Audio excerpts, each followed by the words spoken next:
Oh, yeah. I got to meet Richard Kind once. Well, Richard Kind met my former self once. Um, but I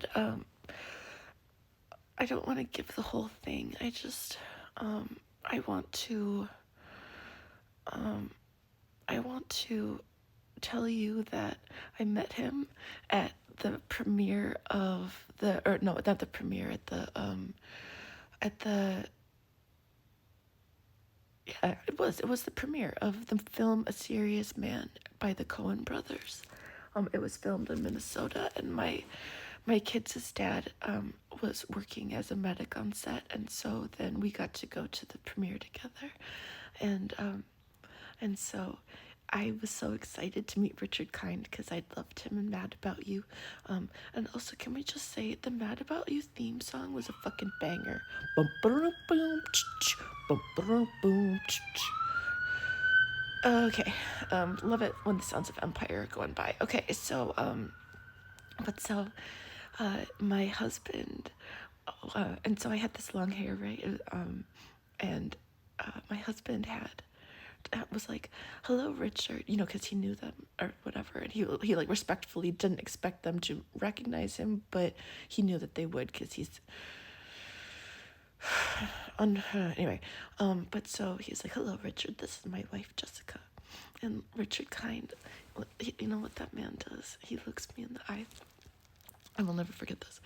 He looks me in the eye and he's got this smile that's just the smile on the screen is the same in person, and when that suddenly happens to you, when you've experienced both, it's you enter this other realm of but so Richard Kind, he looks at me, and so I was identifying as a woman back then, and I just had a baby like 8 weeks ago or something like that, because I had a baby while that film was being and like I had to drive myself to the hospital because my husband was on the set, and then he could only stay till 6 the next morning.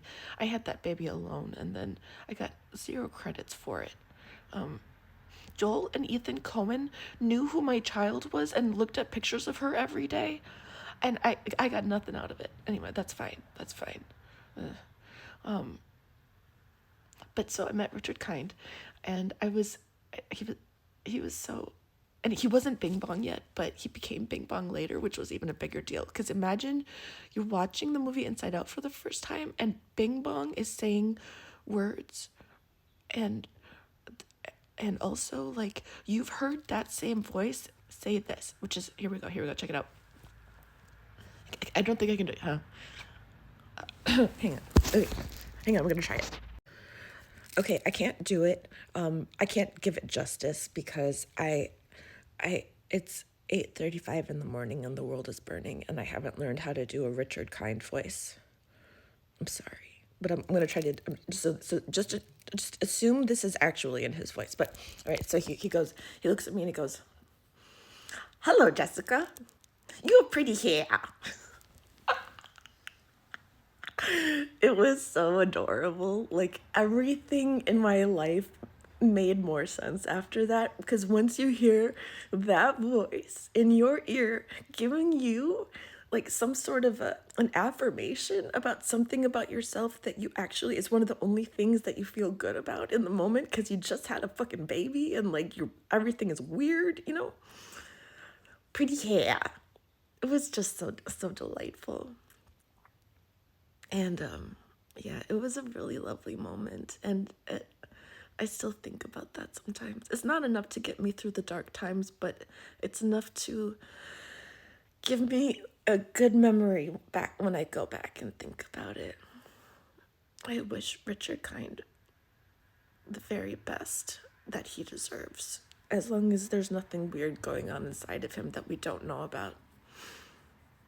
We just gotta make sure that we, like, when we talk about we need to protect people at all costs, I think that we know people when we don't. And people can have these sides to themselves that they're really good at keeping behind walls of charisma and the ability to,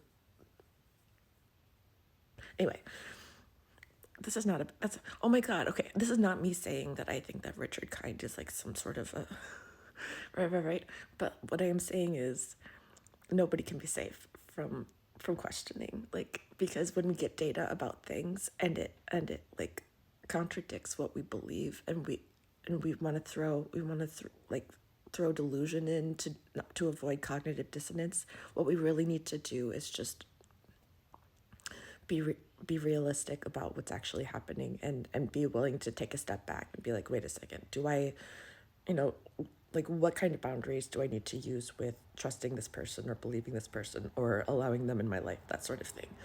But once again, hopefully, I assume that Richard Kind is cool, so I hope he is. But there's been so many people of Richard Kind's demographic that we thought were safe and weren't, right? And so we have to always just be open to canceling somebody, right? Because when you know better, you do better. And when you know that someone's being a piece of shit, then we have to, like, you can't just sit there and be like, I still like them anyway. It is